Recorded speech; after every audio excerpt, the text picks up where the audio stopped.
So, when you first read The Agency, you shared with me that you had a funny personal connection as a mom of two to the whole idea of spies. Can you Yeah, tell us about that? yeah, I can. I will. Um, so I was, a desperate mother of a very, very boisterous son who had a frightening imagination, and which was wonderful, wonderful. But I was trying to keep up with him, and he loved to play with his dinosaurs. It all originated with his dinosaurs, and he wanted them to be fighting all the time. And I thought, maybe something like karate would be a little more, I don't know, constructive than fighting, bashing each other into the like this. And so I demonstrated some of my karate moves, which were not karate moves because I did not know how to do that. But of course, Max asked me, "Oh, mom, how did you know? How do you know how to do karate?" And I thought, "Oh dear." And so he, of course, interrogated me until I finally broke. And I said, "Well, honey, before you knew me in my office job that you now know me, um, I used to work for the CIA and I was a spy. And so soon, we had this whole thing. I'm like, but you have to keep it a secret because, mommy, we can't let anybody know about this."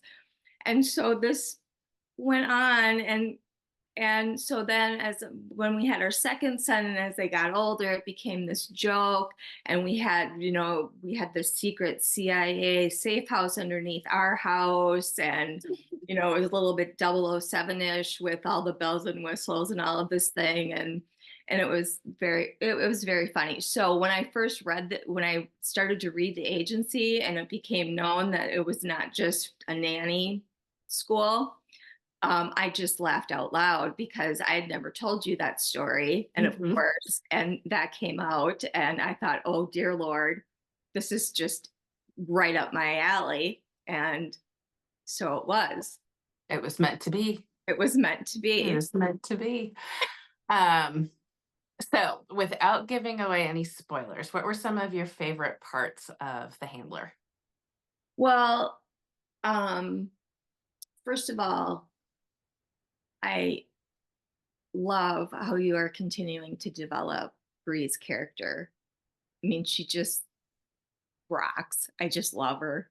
She's just amazing. And so I just love that. I love how the book um, goes back and forth between Meg and Bree. I love when I have two stacks of books by my bed right now, and there's no rhyme, no reason in what types of books they are. I read whatever, but what I love about authors is when they do something different. And so, how you switched up a little bit, how you did the book this time with the back and forth between Meg and Bree, I loved that. It was just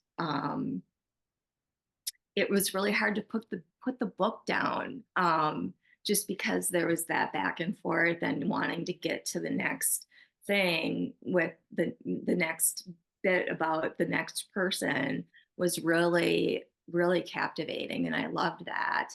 um, the way that you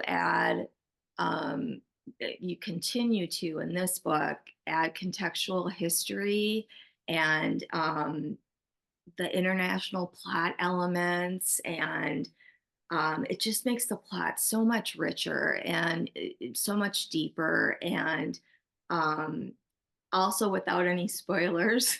I mean, you know that I did this. I would text you and say, "What is going on?" knowing that you would not text me back. And so then I would have to keep reading. And so I will tell readers that I missed many, many of my gym sessions because I had to keep reading the book.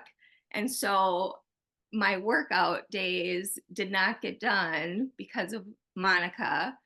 And so So that happened. So I'm trying not to give away anything from the book, but those are just some general thoughts about what I loved about the book this time. Um, just because I'm horrible. My sons will attest to this. I'm horrible about giving away things about movies. And so they were So you're both like, trying really hard.